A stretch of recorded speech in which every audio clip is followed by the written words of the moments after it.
नमस्कार साथियों, स्वागत है आप सभी का अंकित इंस्पायर्स इंडिया पर। मैं हूं अंकित अवस्थी। आप है मेरे साथ में एक ऐसी खबर पर चर्चा करने के लिए जो खबर आप लोगों के मन में प्रभु श्री राम का जो भव्य आयोजन होने जा रहा है उसे लेकर थोड़ा चिंता का भाव जरूर पैदा करेगी। लेकिन हर देव कार्य के अंदर असुरों का आगमन होता है और इसी विषय पर आज का सेशन भी है। लेकिन उससे पहले आज के सेशन में आपको बताते चलते हैं कि देश का एक ग्रांड इवेंट, देश के लिए एक बहुत बड़ा आयोजन 22 जनवरी को अयोध्या में जो होने जा रहा है उसकी कुछ तस्वीरें बाहर आना शुरू हो चुकी हैं। जैसा कि आप जानते हैं कि 500 साल के लंबे इंतजार के बाद अब प्रभु श्री राम का दिव्य दरबार सजने जा रहा है, दिव्य मंदिर आपके सामने आ रहा है। इसकी कुछ तस्वीरें हैं जो सोशल मीडिया पर फिलहाल वायरल हैं और इन्हीं तस्वीरों के साथ साथ यह भी माना जा रहा है कि जिस दिन प्राण प्रतिष्ठा होगी उस दिन लाइव प्रसारण भी होगा और हम भी प्रयास करेंगे कि आप लोगों तक जब यह पूरा प्राण प्रतिष्ठा का कार्यक्रम चल रहा हो अपने सोशल मीडिया प्लेटफॉर्म्स पे, यूट्यूब पर आपके सामने इस पूरे प्रसारण को दिखाएं। तो आप फिलहाल के लिए यहां पर देखें कि किस तरह का भव्य राम मंदिर बनकर तैयार है। उसकी कुछ मैजेस्टिक तस्वीरें इस समय अपने आप ही बरबस ही मन मोह ले रही हैं। तस्वीरें देखकर ऐसा लगता है कि इसकी भव्यता को देखते ही नजर लगे, वैसा भाव यहां पर दिख रहा है। कुछ इंस्टाग्राम्स पर कुछ इस तरह की वीडियो वायरल हो रही हैं जिसमें इस मंदिर की सजावट को लेकर के तस्वीरें लोग बना बना करके डाल रहे हैं, जो वहां उपलब्ध हैं वो बता रहे हैं। देखकर ही एक बार के लिए सहसा मन ठहर जाता है और देख करके मन नयनाभिराम दृश्य देख करके मन मतलब व्याकुल हो उठता है कि यह दृश्य आंखों में हमेशा के लिए बस जाए। मेरे प्यारे साथियों, राम मंदिर के बारे में जो विशेषताएं हैं वो हमने आपके सामने एक इमेज के रूप में व्यक्त की हैं। ये तस्वीर हम जल्दी ही अपने टेलीग्राम पर भी डाल देंगे। विशेषताएं आप लोगों के पास सुरक्षित रहें। कुछ इस प्रकार के लेजर इवेंट्स, लेजर शोज भी अयोध्या में फिलहाल चल रहे हैं जो कि लोगों को काफी रोमांच दे रहे हैं। यहां पर पूरी तरह माहौल बना हुआ है, भक्त चारों तरफ से पहुंच रहे हैं। लोगों के मन में बरबस ही ये भाव आ रहा है कि यह क्षण वो अपने जीवन में आंखों में समा करके रह जाएं। और मेरे प्यारे साथियों, इसी समारोह के पहले प्रभु श्री राम के नयनाभिराम दृश्य आप सबके सामने तस्वीरों के माध्यम से पहुंचे हैं। हमने सोशल मीडिया के माध्यम से प्रभु श्री राम की इन तस्वीरों को आप लोगों तक लाने का प्रयास भी किया। ये तस्वीरें हैं जो इस समय प्रभु श्री राम के बाल रूप की आपके सामने पहुंची हैं। साथियों, प्रभु की ये जो मूर्ति आपके सामने है ये 5 साल के प्रभु श्री राम की कल्पना की है। यानी प्रभु श्री राम जब 5 साल के रहे होंगे तब वो कैसे लगते होंगे। ये बाल रूप है जिसमें बाल रूप में ही प्रभु एक राजा के रूप में दिखाई पड़ते हुए आपके सामने हैं। इनका पूरा की पूरा विश्लेषण कि किस तरह से कृष्ण काय रामलला बॉडी क्यों बनाई गई है ये भी बताएंगे। किन्होंने बनाई है, क्या विशेषताएं हैं, किस प्रकार से यहाँ पर प्रभु के 10 अवतार हैं, उन सब की व्याख्या आज के सेशन के अंत तक पहुंचते पहुंचते करेंगे। लेकिन जब इस तरह की चीजें हम आपके पास में, आपके साथ में अपने सोशल मीडिया हैंडल्स, ट्विटर के माध्यम से साझा कर रहे हों, सारे अपडेट्स आपको दे रहे हों, और तो और आपको यह चीज जानकर के आश्चर्य होगा। कहते हैं कि जब प्रभु श्री राम अपनी सेना के साथ, वानर सेना के साथ लंका पर चढ़ाई करने जा रहे थे तो एक गिलहरी ने प्रभु श्री राम के मार्ग में मदद करने के लिए अपनी इच्छा जताई थी। कहते हैं कि प्रभु, मैं आपके इस कार्य में अपना सहयोग देना चाहती हूं। तो कहते हैं कि प्रभु श्री राम ने उस गिलहरी को प्यार से दुलार किया था और उस गिलहरी के इस प्यार के दुलार की वजह से कहते हैं कि गिलहरी के जो पीछे फिंगर्स बनी हुई हैं वो प्रभु के श्री राम के प्यार का ही परिणाम है। इसी कारण से जो अयोध्या का रेलवे स्टेशन बना है उसमें गिलहरी का ये जो आप मूर्ति बनती हुई देख रहे हैं ये इस तरह से बनाई गई है। बहुत सारी चीजें हो रही हैं, उत्सव का माहौल है पूरे देश के अंदर। मैं जिस कॉलोनी में निवास करता हूं, मैं जिस शहर में निवास करता हूं, जिस क्षेत्र में हूं, आप जिस क्षेत्र में हैं, वहां पर बिल्कुल 22 तारीख को बिल्कुल दिवाली की तरह ही तैयारियां चल रही हैं कि एक ऐसा माहौल होगा उस दिन जिस दिन आप और हम अपने घर में दिए जलाएंगे और एक और दिवाली हम आप और हम मिलकर बनाएंगे। लेकिन इसी बीच में कुछ ऐसे लोग जो कि इस पूरे कार्यक्रम के ऊपर काली छाया अपनी डालना चाहते हैं, उनकी बातें निकल कर आती हैं और उन्हें देखते ही एकदम मूड में खिन्नता आ जाती है कि ऐसे लोग आफ्टर ऑल एग्जिस्ट ही क्यों करते हैं। इनमें नाम है गुरपवन सिंह पन्नू का। खुरसुर्खी है कि 3 व्यक्ति अरेस्ट किए गए हैं अयोध्या से जिनका खालिस्तान से लिंक पाया गया है। ऐसा उत्तर प्रदेश की यूपी एटीएस ने उन लोगों को जब गिरफ्तार किया तो उनसे यह जानकारी प्राप्त हुई। तो देखिए, Khalistani sinisters plot foiled by UP ATS और 3 सस्पेक्ट अरेस्ट हुए हैं। और इस अरेस्ट के बारे में बताया गया कि अयोध्या से गुरुवार की देर रात पकड़े गए 3 संदिग्ध खालिस्तानी आतंकी पन्नू गैंग के सदस्य हैं और पन्नू के कहने पर ही अयोध्या का नक्शा लेने पहुंचे थे। स्कॉर्पियो गाड़ी से पहुंचे थे। यूपी पुलिस और एटीएस जो एंटी टेररिस्ट यहां पर बनी हुई है ने जांच पड़ताल के दौरान उनकी गाड़ी का पीछा किया वे जैसे ही त्रिमूर्ति होटल जाने लगे उन्हें दबोच लिया गया। तीनों राजस्थान के रहने वाले बताए गए हैं। दो की पहचान जाजौद के रहने वाले शंकर लाल दुसाद और प्रदीप पूनिया के रूप में हुई है, जबकि तीसरे की पहचान झुंझुन पत्तुसरी के रूप में अजीत कुमार के तौर पर हुई है। झुंझुनू पत्तुसरी का रहने वाला है। यह खुलासा तीनों संदिग्धों से पूछताछ के बाद पता चला। ये जो शंकर लाल दुसाद है, इसके बारे में मैं आपको बता देता हूं। इसके के खिलाफ राजस्थान में 7 मामले दर्ज हैं। अब ये कौन है इसके बारे में थोड़ा सा ऐसे जान लीजिए। राजस्थान में एक थोड़े दिन पहले एक घटना हुई थी जिसमें राजू ठेहट नाम का एक गैंगस्टर था, जिसका कि किसी और व्यक्ति ने मर्डर कर दिया था। राजू ठेठ के मरने के बाद से उसका सारा काम ये व्यक्ति संभाल रहा है। इसके बारे में जान लीजिए। शंकर लाल दुसाद के खिलाफ 2007 से 14 के बीच में राजस्थान में 7 मामले दर्ज हैं। 21 मार्च 2016 में गिरफ्तार किया गया था। बीकानेर सेंट्रल जेल में 15 मई 2023 तक जेल में रहा और जमानत पर छूटने के बाद, जमानत पर बाहर आने के बाद, अब यहीं पे सारी कहानी का ट्विस्ट है। जब ये जेल में था तो कोई कैदी था लखविंदर, उससे इसकी पहचान हुई और जेल से छूटने के बाद लखविंदर ने शंकर लाल दुसाद से कहा कि वो उसके भांजे पम्मा से मुलाकात कर ले। जब ये बाहर निकल के आया तो पम्मा ने इसकी मुलाकात कनाडा में रह रहे एक गैंगस्टर खालिस्तानी समर्थक सुखबिंदर सिर्फ उर्फ सुक्खा से कराई। तो सुखबिंदर सिंह, ये जो सुखदील है, इस सुक्खा के नाम से इसकी बातचीत हुई दुसाद की। अब आप कहेंगे ये सुक्खा कौन है? सुक्खा के बारे में मैं पहले ही बता दूं, इस पर हमने पहले ही सेशन किया हुआ है। आपको हमने लगभग 3 महीने पहले बताया था कि एक और एनआईए का मोस्ट वांटेड आतंकी कनाडा के अंदर मारा गया था। ये सुक्खा एनआईए का मोस्ट वांटेड था और ये कनाडा में मारा गया था। इस पर हमने सेशन भी किया था, आप चाहें तो वो पुराना सेशन भी जाकर देख सकते हैं, ठीक है। तो इसकी बातचीत सुक्खा से होती थी। अब सुक्खा तो चूंकि 2 महीने पहले मारा गया, तो सुक्खा के मर जाने के बाद इसको फिर पन्नू ने अपने अंडर में ले लिया। तो सुक्खा ने बताया, शंकर लाल को सुक्खा ने बताया कि तुम्हारे गैंग के लोग, गैंग बोले तो राजू ठेठ गैंग, और बोले तुम्हारे लोगों को लॉरेंस बिश्नोई ने मरवाया है। ऐसी स्थिति में तुम्हें अगर उससे बदला लेना है तो तुम्हें सुक्खा का साथ चाहिए होगा। सुक्खा मर गया एनआईए के कारण या किसी भी कारण से, कोई भारत प्रेमी रहा होगा अज्ञात व्यक्ति। तो ऐसी स्थिति में पन्नू ने फिर इसको डायरेक्ट कंसीडरेशन देना शुरू कर दिया।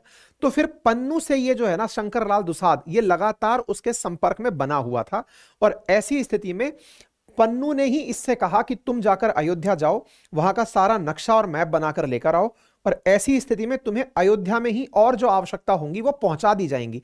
इस प्रकार से इस व्यक्ति को पन्नू के द्वारा वहां प्लॉट किया गया था। तो आप इससे अंदाजा लगाइए, ये जो व्यक्ति है ना शंकर लाल दुसाद, राजू ठेठ आनंदपाल गैंग हुआ करती थी राजस्थान में। तो आनंदपाल का मतलब कट्टर, जो मतलब एक तरह से गैंगस्टर्स में जो गैंग वॉर हुआ करती थी, उसमें अपोजिशन साइड का राजू ठेठ हुआ करता था। आनंदपाल का एनकाउंटर हुआ तो राजू ठेठ सक्रिय हुआ, फिर राजू ठेठ सक्रिय हुआ तो राजू ठेठ का भी फिर पता चला कि लॉरेंस बिश्नोई गैंग ने उसको मरवा दिया। तो राजू ठेठ के मरने के बाद उसका सारा काम शंकर लाल दुसाद ने संभाल लिया। तो यही वो दुसाद था जो अयोध्या के अंदर गिरफ्तार हुआ है, ठीक है। तो यहां पर पता चल रहा है, और ये किसने बताया? डीजी ने बताया, पुलिस के डीजी ने बताया। तो निश्चित ही पूरी जांच पड़ताल करके ही बताया होगा। ऐसी स्थिति में पन्नू इनको सीधे ऑर्डर दे रहा था कि राम मंदिर प्राण प्रतिष्ठा कार्यक्रम में बड़ी घटना को अंजाम देना है, इसलिए हर रास्ते की रैकी करके आओ, वहां की पूरी जानकारी जुटा करके लेके आओ। और यह व्यक्ति शंकर लाल दुसाद कनाडा और लंदन के नंबरों पर बात कर रहा था। अयोध्या की कई फोटो, रास्तों की डिटेल, पुलिस की तैनाती की जानकारी कनाडा और लंदन के नंबरों पर भेज रहा था। पुलिस को चकमा देने के लिए हरियाणा नंबर की जिस स्कॉर्पियो पर राम का झंडा लगाकर ये तीनों संदिग्ध घूम रहे थे, वह शंकर लाल दुसाद के फर्जी आधार कार्ड पर खरीदी हुई थी। बिल्कुल वैसे ही जब प्रभु श्री राम रावण को मारने के लिए लंका पर चढ़ाई करने के लिए जा रहे थे, तो कुछ राक्षस ऐसे भी थे जो भेष बदलकर प्रभु की सेना के अंदर उसी रूप में आकर के शामिल हो गए थे, भेदिए के रूप में आकर शामिल हो गए थे। तो ये लोग भी बिल्कुल राम रूप धारण करके कि भाई राम का झंडा हम ले लिए, राम भक्त का रूप धारण कर लिए और आकर के वहां की सारी जानकारियां जुटा करके लंदन भेज रहा था। गाड़ी की आरसी दुसाद के नाम पर थी, लेकिन जब जांच किया गया तो पता चला कि यह श्रवण कुमार सरसवा नाम का कोई व्यक्ति है, उसके साथ साथ निकली। यानी कि कुल मिलाकर यह व्यक्ति गुरपवंत सिंह पन्नू के लिए काम कर रहा था, फर्जी गाड़ी लेकर के यहां पर घूम रहा था, ठीक है साहब।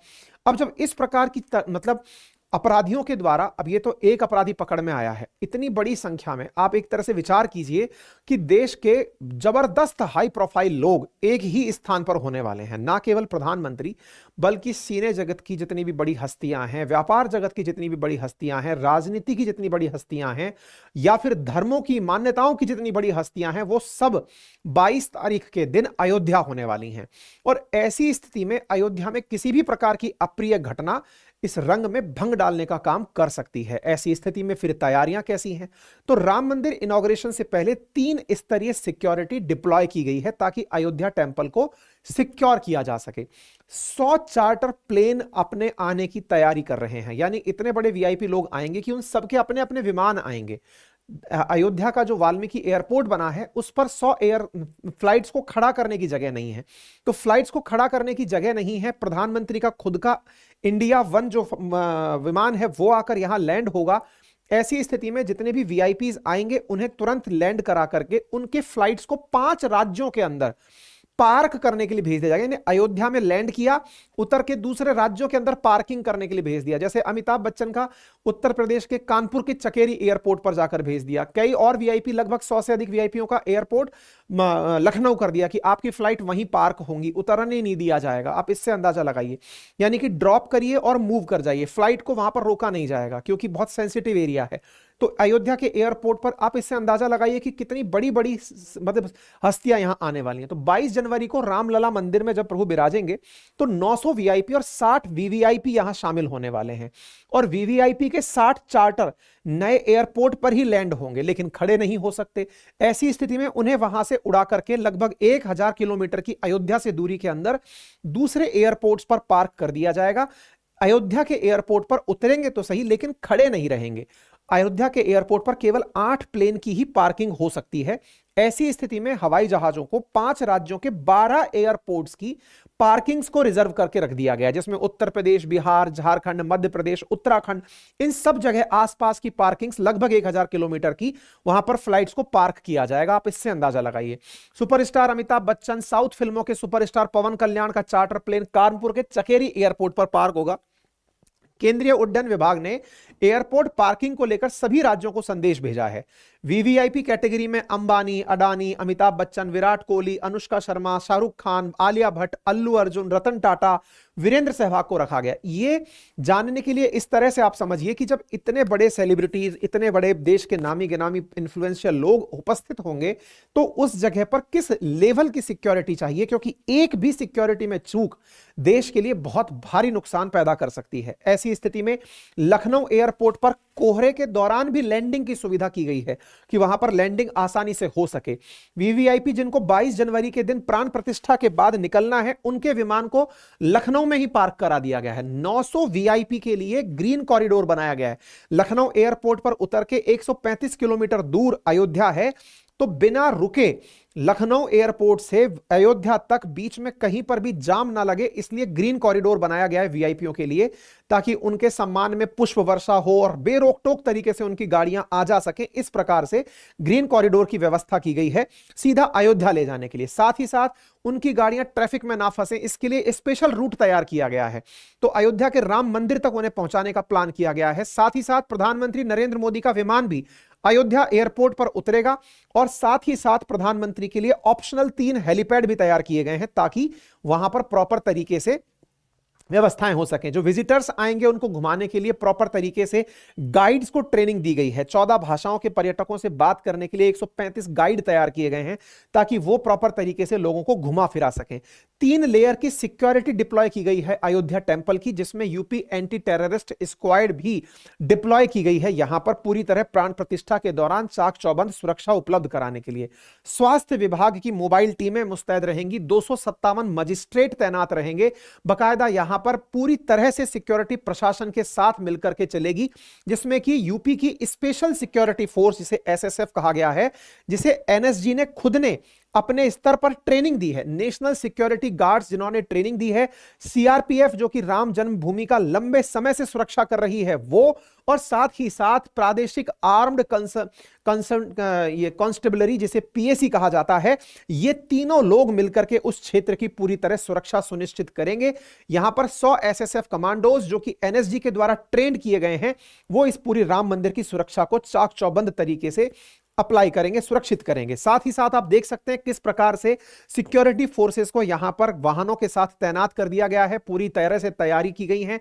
एसपीजी प्रधानमंत्री सिक्योरिटी के लिए लगी हुई है, बख्तरबंद गाड़ियां पूरी तरह से सिक्योरिटी के लिए तैनात कर दी गई हैं। आप कुछ तस्वीरें और कुछ वीडियोस देख सकते हैं जिसमें आप देख करके अंदाजा लगा सकते हैं कि किस तरह से यहां पर पूरा कारवां यहां पर चलता हुआ फोर्सेस का दिखाई दे रहा है, जो पूरी तैयारी के साथ फोर्सेस को लेकर के जाते हुए यहां पर दिखाई दे रहे हैं। एटीएस यहां पर इस प्रकार से यूपी के अंदर से गुजर रही है।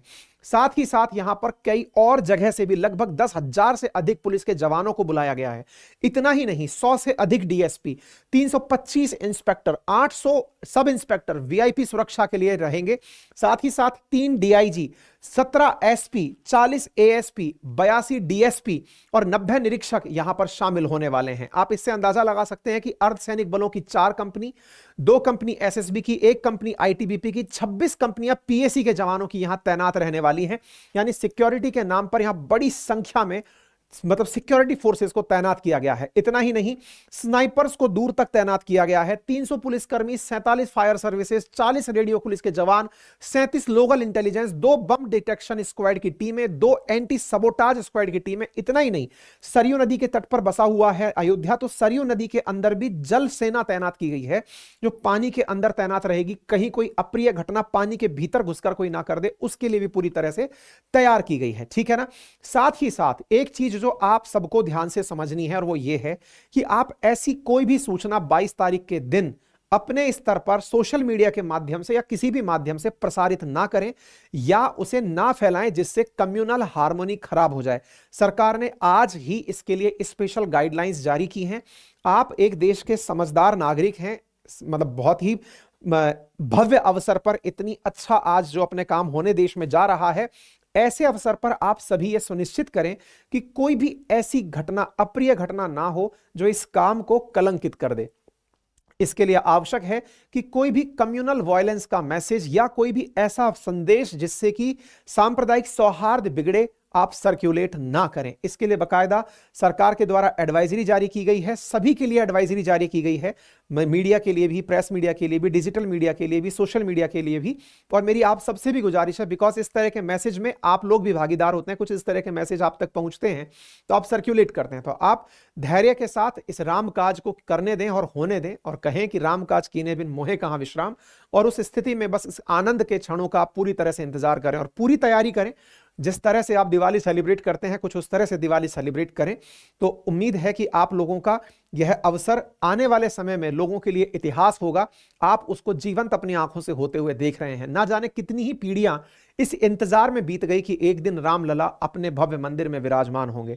ऐसी स्थिति में जब आप इस इतिहास को खुद अपनी आंखों के सामने बनते देख रहे हैं, तो इसे यादगार बनाने का पूर्ण प्रयास करें और पूरी तरह देश में सांप्रदायिक सौहार्द बनाए रखने का प्रयास करें। ठीक है साहब, फिलहाल के लिए इतना ही। अब इसके साथ कुछ अतिरिक्त जानकारियां जान लीजिए, और वो क्या है। जिस शिला से ये रामलला की मूर्ति बनी है, शिला मतलब पत्थर जिससे बनी है, वो कृष्ण शिला है, यानी कि काला पत्थर है।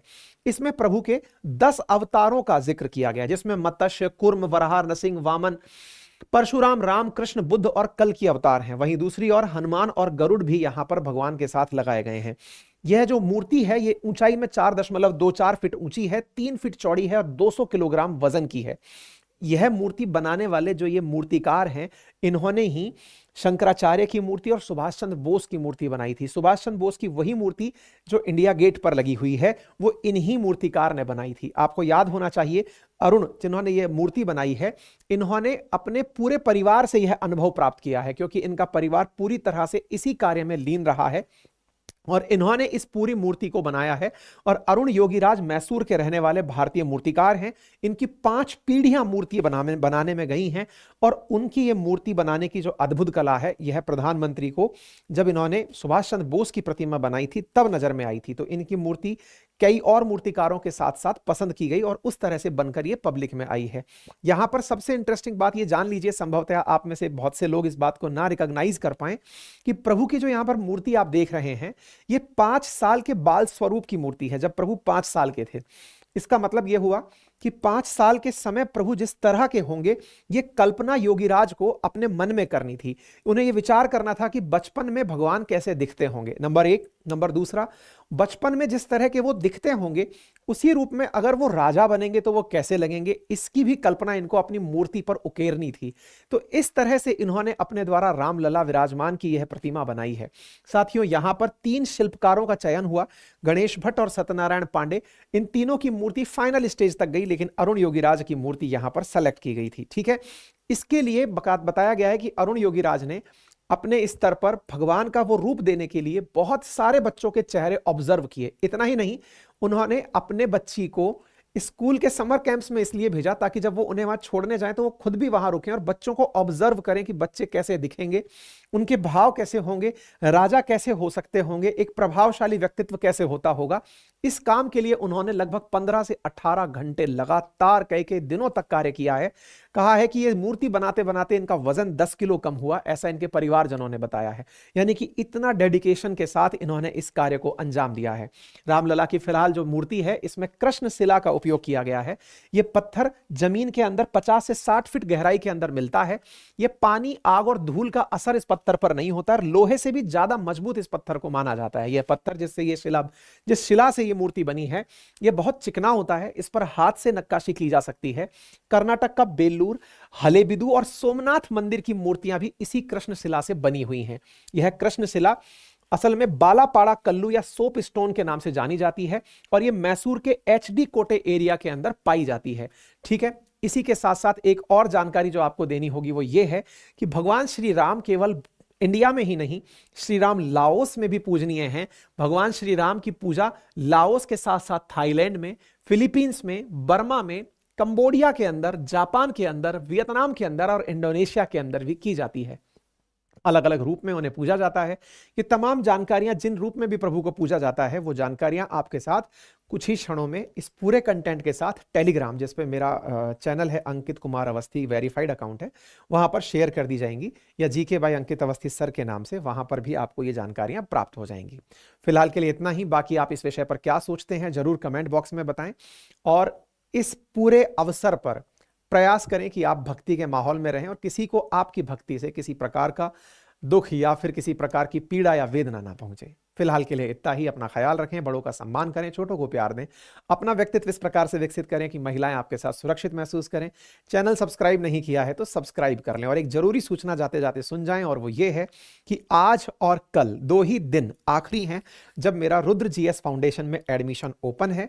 मात्र 1999 में 4 subject history, geography, polity, economy foundation level पर आप लोगों को पढ़ाए जा रहे हैं। यदि आप में से कोई भी साथी अपना एडमिशन बुक करना चाहता है तो आज और कल में कर ले। मंडे से एडमिशन इस बैच में नहीं होंगे तो सही, लेकिन प्राइसेस 3000 में होंगे, है ना। 1999 अभी प्राइजेस हैं, आप इसमें अपना एडमिशन रिजर्व कर सकते हैं। ठीक है, बाकी हमारे अन्य चैनल्स पर हमारी क्लासेस चल रही हैं, आप उनका जरूर लाभ लें। और अपने हैंड रिटन नोट्स, मेरे हैंड रिटन नोट्स अगर प्राप्त करना चाहते हैं तो हिस्ट्री, ज्योग्राफी, पॉलिटी, इकोनॉमी के 3000 पेजेस के नोट्स मात्र 1999 में आपके घर पर कुरियर किए जा सकते हैं। आप उसके लिए भी अपनी पाठशाला एप्लीकेशन, जिसका लिंक कमेंट बॉक्स में है, वहां से ऑर्डर कर सकते हैं। धन्यवाद।